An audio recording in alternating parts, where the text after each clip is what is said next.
Welcome to a new edition of the Neon Jazz Interview Series with Netherlands-based Latin Grammy award-winning jazz singer Maria Mendes. She talked to us about her new project, upcoming tours, COVID life, and a grand life in the arts. She has traveled through a wide world of musical exploration and expression and a wide range of influences. She has a powerful outlook on the future and is thankful for all the good that has happened over a rich career in the music of jazz and beyond. Enjoy this story. The first and foremost thing that I want to ask you is, we're all in the midst of this pandemic, and I'm curious where you're at. How is everything going? How is kind of the return to live music and life as we know it? It's somehow a relief, and it's a feeling of still untrustful 100% in the sense that, the cultural sector is always the last one to catch up, and it's not because we all that are part of the cultural sector we are late or something. It's nothing depending on us. It's just literally about the opportunities of what the government in general allow us to act. So, as you know, I'm based in the Netherlands. Yes. And although I'm half Portuguese and half Brazilian, I can tell you that is universal. This same explanation I gave it to you. It's not from one specific country. I can imagine that in USA is also the same. The concerts tend to be the last ones to catch up, or anything that is connected with entertainment. So, long story short, I'm grateful that we can finally restart, not in full force. That's how I feel. I can tell you that these 2 years of, this pandemic have allowed me to take actually more time for myself, in the sense that I wouldn't call the most creative times I lived, but there was certainly a personal growth that, it's being transported into the new music I'm writing. So I am now being very creative and busy on finishing together with John Beasley, my partner in crime from my previous album, and for my upcoming album. We are now concluding, some new songs that will be played live by the Metropole Orchestra. This will be done in 5 marvelous, gorgeous, big concerts here in the Netherlands. Will be about, 40 musicians on stage.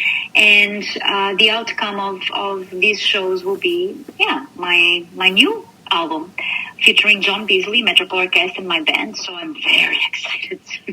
Absolutely. So when is that supposed to come out, approximately? Hopefully somewhere in September, October, this year. And that'll be great timing, too, because hopefully we're going to be in a much better place and, be much more accessible for live gigs and all that. For sure, Joe. For sure. And that's also, what I'm very optimistic about. And don't take me wrong, I'm a very, very positive person. But this thing that I said, it's still untrustful. It's coming from the fact that these shows with the Metropole Orchestra kept being rescheduled for these last 2 years, So right now, at this point in time, it's just, I believe it when it's happening. So, but I'm very optimistic because also, thank God, we all, the science has done so much for us on these last 2 years, and there is so much to be grateful for. And the only, horrible situation is the loss of people we had, and also among some of those exquisite and amazing colleagues and musicians that are no longer here. But one more reason for us when we can access the stage and get back to somehow to a level of normality, one more reason to celebrate music and celebrate everyone that has created this path of what is now possible for us to So talk to me a little bit about your journey to the stage. How did you begin your life in music, and how did it kind of culminate and gain steam into where you're at today? Oh, well, I can tell you that it has started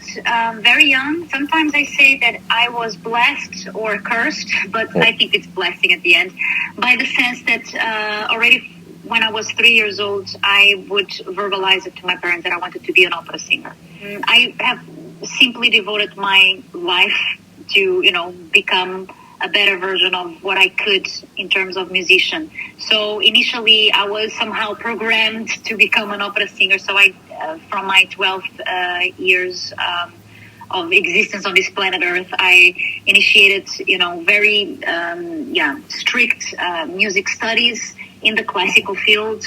And then, from there, I kept studying. And then at one point, through friends, I started to listen to more music other than, Mozart, because I was a coloratura soprano. So it means that I could, sing all those very, very high songs from the Baroque and the classical repertoire. But nevertheless, through curiosity and friendship with other very complete musicians, I came across jazz and I fell in love tremendously by the freedom, by the unusual sounds that jazz has, and so has some contemporary music, and some classical music also has those kind of exquisite harmonies. Long story short, I fell in love with it, and I broke the heart of my mother, though. But by now she's fully recovered and she's very proud of what I do. But I switched from wanting to become an opera singer to become a jazz musician, a jazz vocalist and composer. And from that point on, I did my bachelor, my master's studies, and I kept working and studying, and that's what I still do up till now. I just try to have as much love for what I do, and try to have as much resilience, on certain projects that you want to do, and in the production way, they sometimes tend to be very, very demanding or very complicated. But above all, it's all about love, passion. You become a better person through the music you do and through the art that you want to discover more and more. So, what was the first live jazz show that you saw that really, really blew your doors down? Okay, I can tell you very clearly about that. Maria Schneider Orchestra playing specifically an incredible song, which is Hand Gliding. Yeah, I still, until these days, I cannot describe what I felt. It was so enormous. Everything, the way of the dynamics of that orchestra, the compositions, the good taste, but also that specific piece, was so incredible. It made me go through the same experience that Maria Schneider had to write that piece. So the story behind that is that she once went to Brazil and she did hand gliding. So she went to Rio de Janeiro and she jumped out of a cliff and, she flew. She just had a brilliant experience. And then she wanted to write that song. So when I heard that song for the first time, I was like, okay, no, this is incredible. And then when I went to Rio, I did the same thing. I went to the exact same place and I could hear every single thing that she did. It's just incredible. The way that the winds were crossing, with my body on the sky and the birds. It was so exquisite. So this for me was like, it was also in terms of, as a vocalist, for me it was also very important to witness jazz in a way that, the human voice could just do so much more than words. And on that, even though that you did not ask me, I'm also going to tell you what has been one of the most incredible experience on listening to one of the first albums that also touched me in that exact same point was the Kenny Wheeler album from ECM, the Music for Large and Small Ensemble, also for the same reason. It's such an atmospherical, beautiful music with so much detail, and the human voice is used on that album by Norma Winstrand as another instrument. That has set somehow also a little bit of the direction for what I love doing. I love singing words, but I love using my voice as an instrument for something else. That's beautiful. Your path from Portugal has led to New York. You're one of the first artists at Blue Note. You're in the Netherlands now. Talk to me a little bit about how this enlightened journey of yours has taught you and what it's given you as a performer at this point in 2022. Well, I think it has given me a very backpack, in the sense that, being a child of the world, that's a little bit how I like to verbalize to others. I'm no longer a child, but I still feel that I have so much to learn from music and from living among the ones you love and contributing for the community and contributing for so many things that I think are important for the next generations to come. I feel that all this traveling has definitely opened my eyes to the diversity that should be celebrated. Hopefully as well to stop with some boundaries that I think it comes a lot from purists. And, I think more you try to control your environment, less curious and less open-minded you are for things in life. So the fact that I was living, for half a year in Brazil, in Belgium, in also a period in the States, and now for so many years in the Netherlands. But being Portuguese, it's the celebrating of the diversity and celebrating, that you keep developing as a human being, and that affects very positively your music. So when I get on stage, I never was afraid of being on stage. I never got nervous. I do get excited, and I see being a committed musician towards the art I do and towards my audience. I see it as a high, as like what happens to athletes that prepare for the Olympics. I always have 1 month of preparation mentally and with a special diet and to have full commitment and energy for that tour and those concerts and those recordings. So I think I got that through all these experience of just putting myself out there and also being appreciative of what somehow I was very grateful to conquer by the help of others, also by all these amazing things of playing with musicians. There are so many wonderful musicians out there, and so I feel myself as a result of all of that. So I guess my next question is, what do you like the best about being a professional musician? Every day you wake up, you have the opportunity to create something that people love and to be on stage. What do you like the best about this process?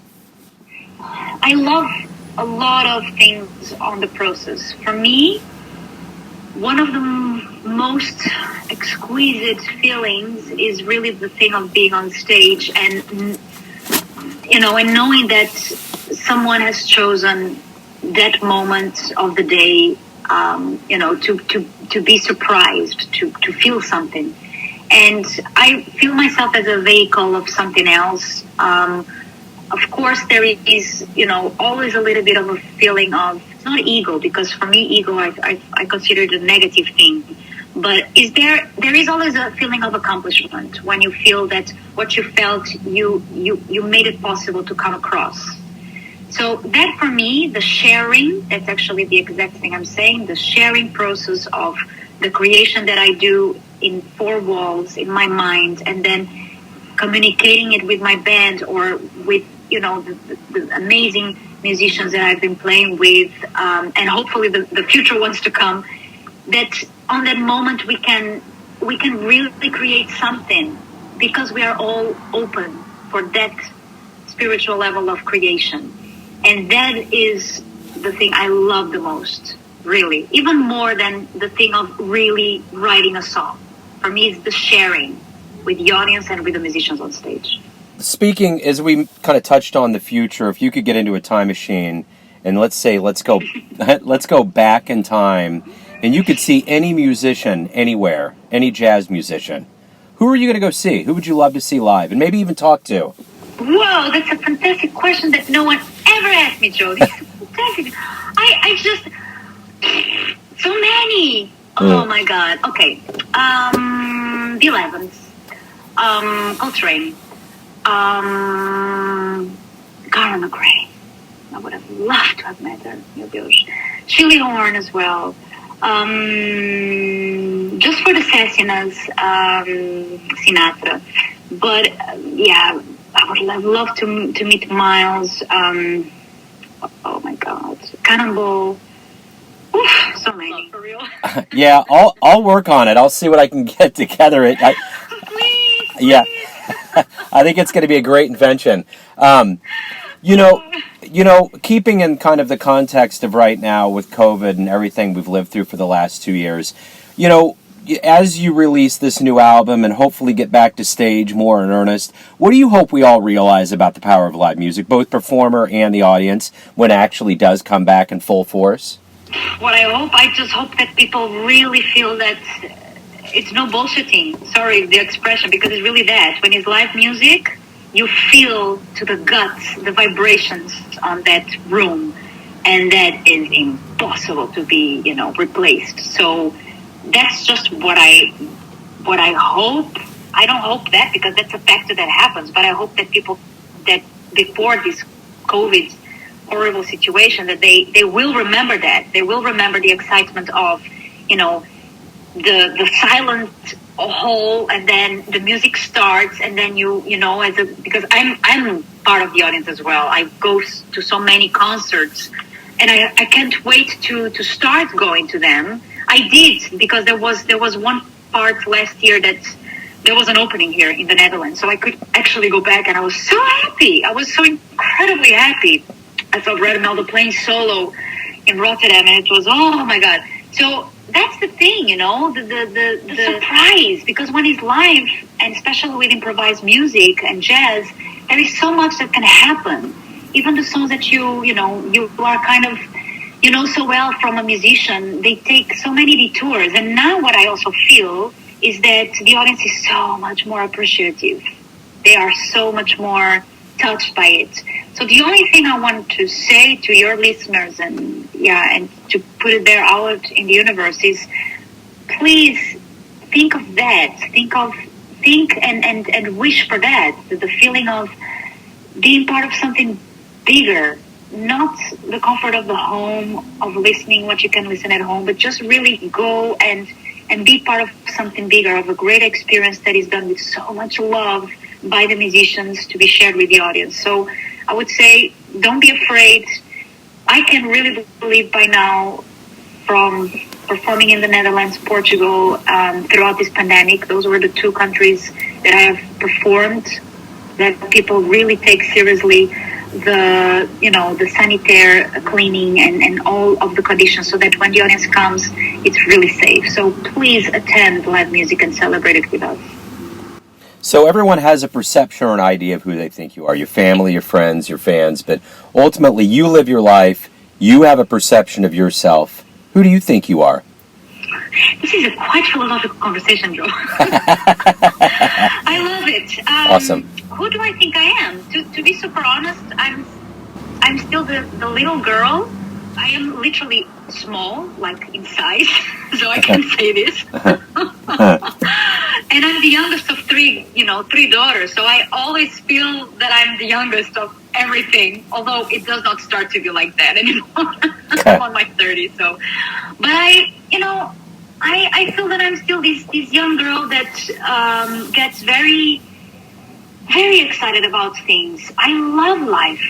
I love life, and I love friends, and I love family, and I love food, and I love traveling. So I am actually someone that I'm very positive, very excited, but at the same time, I'm someone that really cares for having a fulfilled life, and that cares for the ones around me. So music, in all of these sense, is just a way of my own contribution to the world, in my full humbleness, to be honest. That's my way of contributing with my happiness, and the happiness that, because I'm a result of the people that I choose to be around with. So I am very grateful to have such extraordinary parents, and a small group of friends, and the musicians I have been playing with for these years. They are such good friends, So this is who I am. I'm just someone that is passionate about life, that is curious to learn, and that loves music, and that sees music as oxygen. Yeah, and also one thing that I want to say, this is very important. I am very ambitious, and I have no problem on saying this. Often ambitious women that say they're ambitious, they are not well portrayed, and this has to stop as well. I'm very much of a feminist in all senses, fully respectful of all the changes and the necessity that we still women have to conquer what should be us, from us by right, because there is never them and us. There should always be us all, men, women, from all colors and all beliefs. So that's also the side of the passion I have. We all live in a community, and Yeah, and that's wanting to be better and wanting to conquer the world by sharing music that should, be appreciated, and there is nothing wrong about it. So that's also who Maria Mendes is. Beautiful. Maria, thank you for taking some time out for Neon Jazz today. It's a wonderful answer, a great way to wrap it up. I really appreciate it. Good luck as we head further into 2022 and with the new album. Thank you so very much, Joe. This has been such an inspiring conversation. I so very much appreciate all your beautiful questions, and I hope, my answers, they were definitely honest, but I hope that they also triggered some sort of inspiration for some of the listeners. So bless you all, and let's keep celebrating live music. Thank you so very much, Joe. Thanks for listening and tuning in to another Neon Jazz interview, where we give you a bit of insight into the finest singers in Portugal, the Netherlands, Kansas City, and spots all over the world, giving fans all that jazz. And thanks to Maria for her time, energy, and cool. If you want to hear more interviews, go to Famous Interviews with Joe Domino on the iTunes Store. Visit neonjazz at youtube.com, and for everything Neon Jazz, all the time, go to the neonjazz.blogspot.com. Until next time, enjoy the jazz, my friends.